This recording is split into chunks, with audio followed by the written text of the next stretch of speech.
Hello, I'm Dr. Jason from Carolina Value Pet Care, and today I would like to help you better understand cat vaccinations. So, I get the question a lot, just what vaccines does my cat really need? I feel like, unfortunately, cats sometimes it's more difficult to get them into the clinic than with our dogs. Sometimes they're stressed out getting into the car, they don't like their carrier, so we just push off their preventative care a little bit more. But there are different viruses that cats can be exposed to that it's very important we keep them protected against. So we call some of these our core vaccines. Our core vaccines are what we recommend to everybody. So each cat, I definitely believe we should have these on board and making sure they're protected against them. Biggest one, number one, rabies virus. So rabies, it's a state, it's a federal law. Let's say a bat happens to get into your house, bites your cat, you may not even know about it or even realize they were bit. Now, our cat could have rabies. Rabies can be transmitted to people. There's no cure for our pets or for people for rabies. So, we're making sure we keep everybody safe, our animals safe, and people by keeping them always up to date on their rabies vaccine. The next one we do, you might hear sometimes called the feline or cat distemper. It's not really a distemper virus vaccine, but we call it that occasionally. It's a mix of three different viruses in there. One of them that causes a lot of upper respiratory signs, all your sneezing and eye gunks and stuff like that, called feline viral rhinotracheitis. There's another one called calicivirus, also very commonly causing upper respiratory signs and your sneezing, eye discharge, can't breathe as well. And the last one, panleukopenia virus, very similar to the canine parvovirus, which can really wipe out their immune system, cause really bad GI disease in them too. So those are our core vaccines. We recommend everybody gets rabies. Everybody gets that FERCP or feline or cat distemper vaccine. The other one I recommend, especially for all young cats when they first come in, I like to get them on board with feline leukemia virus vaccine. We know this vaccine works better if I can actually get them vaccinated at a younger age, that it helps protect them as they get older. And also, if there are any outdoor cats as they get older, we certainly want to make sure we keep this feline leukemia vaccine up to date.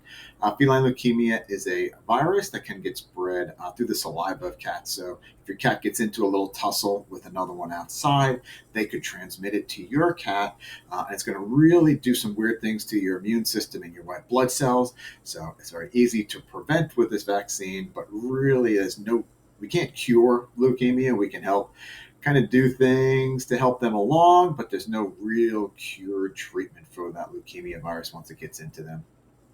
So the next question is, when do I have to start vaccinating my kitten? So I just had the mom cat, or I just adopted this little kitten. What age should I bring them in? Typically right about 6 to 8 weeks of age.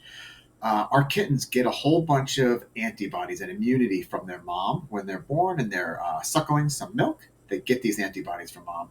At 6 to 8 weeks, they start weaning away, though. They're kind of wearing out that stuff they got from mom. So now we need to boost their immune system to kind of get it going again, get their own immunity to help protect them from these viruses. So we do 6 to 8 weeks. We then booster it every 3 to 4 weeks until they're about 14 to 16 weeks of age is going to be our goal. Some people ask, is it okay to get multiple vaccines at once? Yeah, like pretty much just like our immune systems, their immune systems are really made to be exposed to multiple things at the same time. So think about us. We are exposed to a multitude of different viruses, bacteria on a daily basis. So our immune system knows what to do when we're exposed to different things. So that's what our vaccines can do as well, kind of mimic that natural exposure to things and boost our immune system. So in case we ever see it out in the wild, we'll be protected and have all the antibodies we need. The occasional time I may actually split up giving vaccines might be if you had a history of having some type of reaction. Then I definitely see the benefit of splitting them up the next time, because then I can really help determine which one of the vaccines was the one you had a reaction to. Was it the rabies? Was it the feline leukemia? Was it that FERCP or distemper shot too? That's when I like to split them up a little bit more. Is there anything we can think of to help our cats before they come and prepare them for their vaccine appointment? Just for sometimes it can be very stressful for a cat. They don't like their carrier. They don't like the car ride. So I like to have my carrier out, maybe even the entire week before their visit, just so they're getting used to having it out. Sometimes you bring that carrier out and they're like, oh goodness, what is this weird thing that you got out here? But leave it out. Put some toys in there, maybe some catnip. You may see Feel Away when you go to the pet store. It's a natural pheromone that the moms release for their kittens. Well, they actually have a product that you can spray things down. So maybe spray a little blanket in their carrier, spray the carrier itself, make them more used to it, make it enticing to go into that carrier. So you can do all those things just to make them a little bit more calm and used to the stuff instead of just being like, here's my carrier trying to shove you in there. That's going to be way too stressful for them. I would also say, see if you can maybe skip their breakfast meal the morning of when you bring them in. We love to give our cats and our dogs treats when they come in. The more they're eating treats and the hungrier they are for those treats, a lot of times they'll be licking away. You ever see those little churro? They have a little liquid pouches. These cats love these things. So we get most of our cats are just sitting there lipping away as we're giving the vaccines, and they don't even look back to see what I'm doing. So the hungrier they are, the more likely they're going to take those treats from us and just have a positive experience all the way around.